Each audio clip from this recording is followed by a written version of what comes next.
Obolus duševnih obolenj, zlasti depresije in anksioznosti je velik. Na račun epidemije se še povečuje, čakalne dobe se podaljšujejo. Kako ste vedno večjemu prilivu bolnikov kos na klinični ravni, zlasti zato, ker vemo, da pogoji za delo niso optimalni, pa naj se pri tem ozremo na kadrovsko področje ali tudi na druga? Ja, veste, se pravi, v psihiatriji v Sloveniji je že vrsto let nekako je psihiatrija podhranjena, predvsem kadrovsko. Mi smo, kar se tiče recimo števila psihiatrov na število prebivalcev v Evropi, pod povprečjem, tam bolj proti koncu držav, in je že to tista glavna ovira oziroma glavni okvir, v okviru katerega lahko delujemo. Zdaj, ob tem povečanju števila ljudi, ki iščejo pomoč oziroma se predvsem skušamo pomagati tako, da skušamo prej prepoznati urgentne stanja, tako da nikdar ne oviramo dostopa ljudi do urgentnih storitev, tam pa potem delamo neke vrste triažo, se pravi, da če prepoznamo, da je človek v večji stiski, potem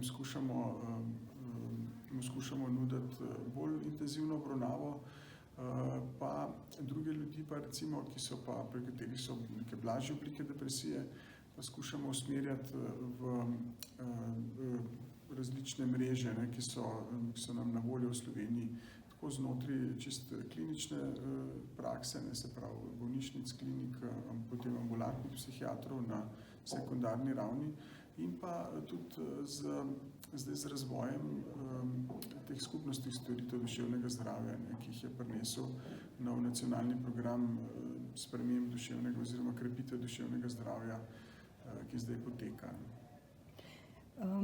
Kako pa ste v bistvu večjemu prilivu bolnikov kos, ne glede na to, da najprej opravite triažo, kako se denimo to kaže pri ambulantnem delu? Pri ambulantnem delu je teh ljudi, poskušamo paziti predvsem na to, da smo v stiku z ljudmi, v nekem takem trajnem stiku, da takrat, ko pride v ambulanto, da potem ni predolga čakalna doba do naslednjega pregleda, da smo v stalnem stiku, potem ko vrste, se pravi, terapije oziroma storitev pa prilagajamo temu, kakšno število ljudi prihaja po pomoč. Se pravi, da se na nek način poskušamo ukvarjati z vsemi ljudmi, ki pridejo, ne pa toliko intenzivno s posameznikom oziroma intenzivno s tistimi, ki potrebujejo več pomoči. Vemo, da so v Sloveniji na voljo, kar se tiče zdravljenja, pravzaprav tako rekoč vse metode, vsa zdravila, najnovejša. Pa če se na to ozreva morda z vidika obvladovanja depresije, kako lahko pomagate obolelemu, kaj mu svetujete, kako ga pritegnete k sodelovanju pri obvladovanju njegove bolezenske težave? Če ugotovimo, da gre za neko klinično stanje, se pravi recimo depresivno epizodo, takrat poskušamo se z bolnikom pogovoriti o tem, katere možnosti zdravljenja so na voljo. Potem je podvisno tudi od njegovih preferenc.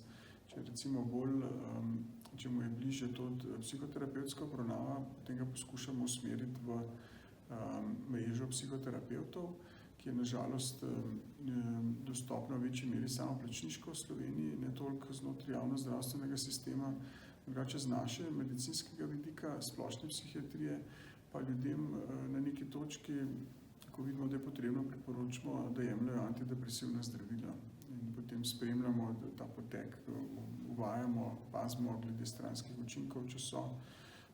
Na srečo so to naša antidepresivna zdravila moderna, so precej varna zdravila, zato jih lahko predpisujemo večjemu številu ljudi.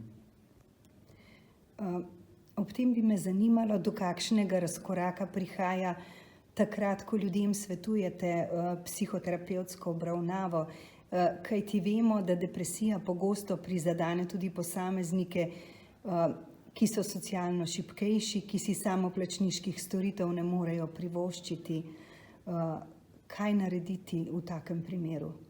za take ljudi poskušamo posebej iskati oblike pomoči, ne, če si sami ne morejo recimo privoščiti psihoterapevtske obravnave. Na srečo imamo iz strani določenih lokalnih skupnosti, recimo občin, pa tudi različnih psihoterapevtskih združenj, se tudi oni prilagajajo, tako da sofinancirajo psihoterapevtske storitve, jih v nekaterih centrih psihoterapevtskih jih tudi prilagajajo, se pravi socialnemu statusu človeka, ki pride po pomoč. Tako da te cene storitev niso enake za vse, ampak so prilagojene njihovemu statusu. Tako da se trudijo omogočiti pomoč čim večjemu številu ljudi.